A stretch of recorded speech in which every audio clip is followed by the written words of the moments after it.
the timid newbie. But here's the weird thing about these players that nobody talks about. Every single person who loads into Arc Raiders for the first time becomes this archetype, and it's honestly hilarious to watch from a distance, but absolutely terrifying to experience firsthand. These fresh players spawn with basic gear or completely free loadouts that the game just hands them, and they immediately start moving around the map like they're playing Call of Duty multiplayer on a small arena map. They sprint everywhere because they don't understand that footsteps carry across half the map. They accidentally fire their weapons at shadows, random noises, or literally nothing at all. And somehow, through some combination of panic and inexperience, they manage to cause random explosions by hitting the wrong buttons or walking into environmental hazards that alert every enemy within a mile radius. It's like watching someone try to sneak through a library while wearing tap shoes, carrying a marching band, and occasionally setting off fireworks. Most experienced players see these newbies running around and think easy kill, free loot, walking target practice. But there's actually something way more interesting happening here that completely changes how you think about game design philosophy and learning psychology. These newbies aren't just bad at the game, they're unknowingly participating in the most effective tutorial system ever created. And they don't even realize it's happening. The game isn't teaching them through boring instruction manuals or safe practice modes. It's teaching them through immediate, brutal, but ultimately harmless consequences. These timid newbies die constantly to the most basic threats in the game, and I mean constantly. Ticks swarm them the moment they panic and start shooting wildly in all directions. Wasps hunt them down using their noise signatures like bloodhounds tracking a scent trail. When they run into other players, it's not even close to a fair fight because they're outgunned with terrible weapons, outskilled by players with hundreds of hours, and completely clueless about basic positioning concepts like cover, angles, and retreat routes. They lose their gear every single raid, sometimes multiple times per session. But here's the thing that's actually genius about this whole system that most people completely miss. They can't really lose anything valuable because they literally don't have anything valuable yet. Those free loadouts mean they can just hop right back into another raid without any real financial consequences or progression loss. But while they're dying over and over again in increasingly embarrassing ways, something incredible is happening in their brains. Without them even noticing, they're learning stamina management because they're constantly running from threats and discovering the hard way what happens when you run out of energy at the worst possible moment. Sound cues become second nature because every footstep, every gunshot, every mechanical noise could mean the difference between life and death. Map awareness develops naturally because getting lost in this game equals getting surrounded and killed by things that want to eat your face off. This represents Arc Raiders' absolute genius approach to teaching new players that other games should honestly copy. The learning curve is steep as hell and doesn't hold your hand for even a second, but the punishment system is incredibly forgiving in the most important ways. The game teaches positioning, awareness, resource management, and threat assessment through immediate, painful consequences. But that pain doesn't actually hurt your progression because you can just grab another free kit and try again immediately. It's like learning to drive by crashing cars, except the cars are free, nobody gets hurt, and every crash teaches you exactly what not to do next time. But some players take the complete opposite approach and turn stealth into an art form that would make ninjas jealous. The peaceful scavenger, and their secret weapon is something most players completely ignore. These players have figured out something that most Arc Raiders players never realize, and it's honestly kind of brilliant when you think about it. You can make serious money in this game, build up your hideout, unlock new gear, and progress through the entire system without ever firing a shot at another human being. The peaceful scavenger has mastered the art of resource gathering through carefully planned stealth routes that completely avoid hotspots, high traffic areas, and anywhere that other players might be fighting over loot. They use silenced weapons not for killing other players, but specifically for dealing with AI threats as quietly as possible. They carry stealth gadgets, smoke grenades, and movement tools focused purely on avoidance and escape. Their entire playstyle revolves around filling their backpacks with materials for hideout upgrades, while everyone else is having epic firefights and posting highlight clips on social media. What makes this even more interesting is how they've essentially turned a PvPvE extraction shooter into their own personal farming simulator. They know exactly which routes to take for maximum efficiency. They understand AI patrol patterns and timing windows. They've memorized loot spawn locations that other players typically ignore because they're not worth fighting over. While aggressive players are risking expensive gear for high-value targets, peaceful scavengers are consistently extracting with moderate but guaranteed profits. They're playing the long game while everyone else is gambling. But But here's where it gets really fascinating from a game design perspective. Their secret weapon is Arc Raiders' aggression-based matchmaking system that most players don't even know exists because the developers don't advertise it heavily. This system tracks individual player behavior over time, analyzing things like PvP engagement frequency, damage dealt to other players, time spent in combat zones, and probably dozens of other metrics. By maintaining extremely low PvP engagement stats and basically never shooting other players, the matchmaking algorithm sorts them into the calmest lobbies possible with other players who have similar behavioral patterns. These lobbies end up filled with other non-confrontational raiders who are also just trying to loot and extract peacefully. It creates these weird resource paradise zones where proximity chat actually leads to temporary truces, shared objectives against tough ARC enemies, and sometimes even coordination instead of the usual trash talk and betrayal. Players will call out rare loot locations to each other, warn about AI threats, and even share resources when someone's struggling. Some peaceful scavengers are reporting extraction rates above 80%, which is absolutely insane in a game that's supposed to be about constant conflict, tension, and the threat of losing everything to other players. They've essentially gamed the matchmaking system to create their own customized PvE experience within a game designed around player versus player combat. These players prove that aggression isn't always the path to success in Arc Raiders, and sometimes the real victory is just surviving long enough to extract with full pockets, while everyone else is fighting over scraps and getting third-partied. But other players use that same patience and positioning skills for much darker, more predatory purposes. The opportunistic rat. But the psychology behind why this works is actually terrifying. The opportunistic rat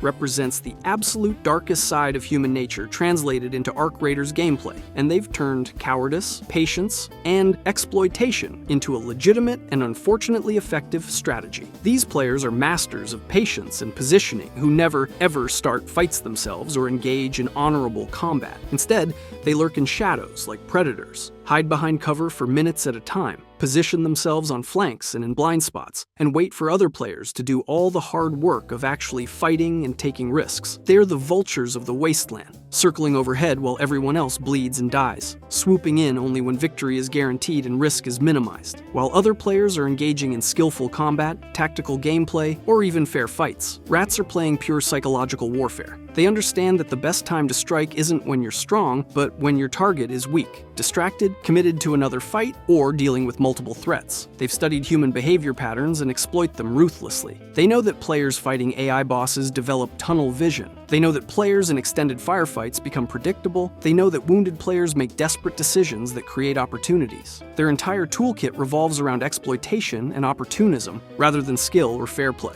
Jolt mines for easy area denial and guaranteed kills on wounded players trying to retreat. Hit-and-run weapon setups optimized for quick strikes and immediate escapes before anyone can retaliate. Perfect timing systems for third-partying weakened targets who just barely survive tough fights and are probably healing or looting. They use Arc Raiders' detailed sound propagation system like a personal radar network, with every gunshot, explosion, and voice chat communication telling them exactly where action is happening, how intense the fighting is, and when to move in for the kill. When fights break out between other players, or when someone's struggling with a tough ARC boss encounter, rats position themselves for lightning-fast ambushes followed by rapid looting and immediate disengagement before anyone even understands what happened. They're not playing for honor, skill improvement, fair competition, or memorable gameplay moments. They're playing purely for profit maximization with minimal personal risk. It's the gaming equivalent of being a loan shark or disaster profiteer. This playstyle works specifically because it exploits basic human psychology that game developers understand, but players often ignore or forget about during intense moments. When you're in an extended firefight with another skilled player, you develop severe tunnel vision. Your entire focus narrows to the immediate threat in front of you, tracking their movements, predicting their strategy, managing your ammunition and health. Meanwhile, rats exploit those blind spots and attention gaps. The constant threat of third-partying adds this persistent layer of paranoia to every single engagement, making even winning fights feel dangerous and uncertain because you never know who's watching from the shadows. But some players prefer to keep their distance and pick people off from miles away using pure skill and positioning. The Roof Camper Sniper. And this is where the game's design reveals something genius. The Roof Camper Sniper has figured out the most important tactical lesson in Arc Raiders that most players never fully grasp. Elevation equals power, power equals control, and control determines everything that happens in a match. These players have mastered the art of dominating elevated positions like building rooftops, communication towers, hills, crane platforms, and literally any piece of high ground they can climb, rappel to, or parkour onto. They turn long-range precision weapons like the Pharaoh rifle into instruments of total area control and psychological warfare. But here's what most people don't understand about roof camping, and why it's actually more complex than it appears. They're not just sitting up there being passive or waiting for easy kills. They're actively controlling the entire flow, movement patterns, and strategic options of every single player on the map through area denial and threat projection. Every open area, every rotation route, every point of interest, every high-value loot location becomes a no-fly zone under their watch. Other players have to constantly consider sniper positions when planning movements, which fundamentally changes how they play the game. The tactical advantage they gain is absolutely massive because they exploit multiple game systems simultaneously. Arc Raiders' third-person perspective system gives them superior information gathering from elevated positions. Map verticality provides natural cover and escape routes that ground-level players can't access. Weapon ballistics favor long-range engagements from height advantages. A skilled roof camper can control sight lines to key loot areas, boss fight locations, extraction points, and major travel paths without ever having to leave their secure position or put themselves at risk. They force other players to completely adapt their entire strategy around sniper threat potential. Ground-level players have to take risky cover-to-cover movements, choose longer but safer routes that avoid open areas, coordinate smoke grenades and distractions, or risk instant death in areas where height absolutely dictates who wins engagements. The psychological pressure alone changes how entire lobbies move around the map. Players start obsessively checking every rooftop and elevated position, avoiding open areas entirely, and planning complex routes based on potential sniper positions rather than optimal efficiency. Arc Raiders' level design specifically rewards this defensive approach because verticality isn't just visual design or environmental decoration. It's core tactical gameplay that the developers intentionally built into every map. While roof camping might seem low risk and boring to aggressive players, it can completely deter coordinated pushes, secure contested zones indefinitely, and control entire sections of the map by making every movement below a calculated life or death decision that requires planning and coordination to overcome. One good sniper doesn't just get kills or farm damage statistics, they fundamentally change the entire pace, flow, and strategic landscape of the game for everyone in the lobby. But the most universally hated players in Arc Raiders don't camp roofs or high ground. They camp something much, much worse: the bushwookie extract camper. But there's one thing about this strategy that backfires spectacularly. The bushwookie extract camper is hands down the most controversial, universally hated, and rage-inducing player type in all of Arc Raiders, and probably in the entire extraction shooter genre. These are the players who completely ruin your day when you're already mentally celebrating a successful raid and counting your profits. They're ambush specialists who hide in thick foliage, abandoned building ruins, shipping containers, or directly around extraction points like elevators, gates, and helicopter landing zones, turning your moment of victory into an absolute nightmare scenario. They have the patience of saints and the moral compass of demons, willing to sit motionless through entire 20-minute matches for that one perfect moment when loaded raiders commit to escape sequences and become vulnerable. What makes this particularly infuriating is the timing and psychology involved. They specifically target players at the most stressful and vulnerable moment of every raid when you're tired from fighting, loaded with valuable loot, and focused entirely on reaching safety within tight time limits. They know you're not thinking about threats anymore because you've already survived the hard parts of the raid. You're thinking about what you're going to do with your new gear and resources. You're relaxed and careless in that final sprint to extraction. Their entire loadout is built around this one dirty strategy that maximizes unfair advantages, concealment tools and camouflage equipment to blend perfectly into environmental backgrounds, proximity mines and area denial gadgets to control choke points and prevent escape routes, close-range burst weapons that can delete players in seconds during surprise attacks before they can react or fight back. They understand the psychology of endgame desperation better than anyone else in the game. When players are carrying valuable loot and watching extraction timers count down, they develop severe tunnel vision and stop performing basic safety checks. They stop scanning for threats because they assume the danger is over. They stop checking corners because they're focused on timer management. They stop listening for audio cues because they're mentally already celebrating victory. Bushwookies exploit that exact moment of vulnerability when stakes are highest and players are most careless and predictable. But here's where this strategy completely backfires in the most hilarious and karma-driven way possible. And it's honestly beautiful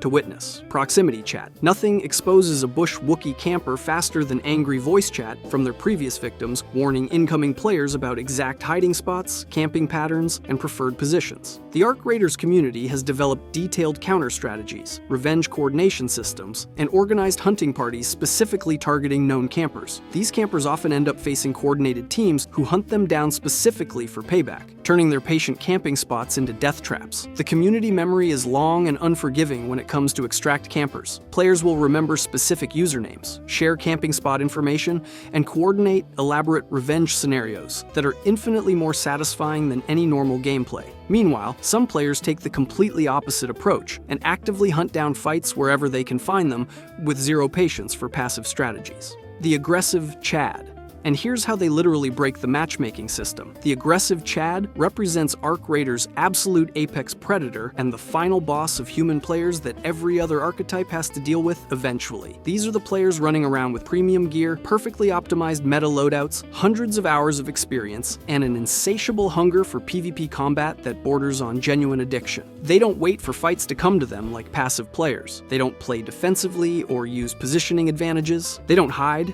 ambush, or rely on cheap tactics or environmental advantages. Instead, they actively hunt other players using gunshot audio cues like dinner bells, contested points of interest like personal hunting grounds, and direct aggressive pushes that would absolutely terrify normal players. Chads approach Arc Raiders like it's a competitive esports arena rather than a survival extraction game. They live for prolonged firefights that test mechanical skill, squad wipes that prove tactical superiority, and the pure adrenaline rush of outplaying other skilled players in complex mechanical skill battles where positioning, aim, resource management, and game knowledge all matter simultaneously. They're not just looking for easy kills or free loot.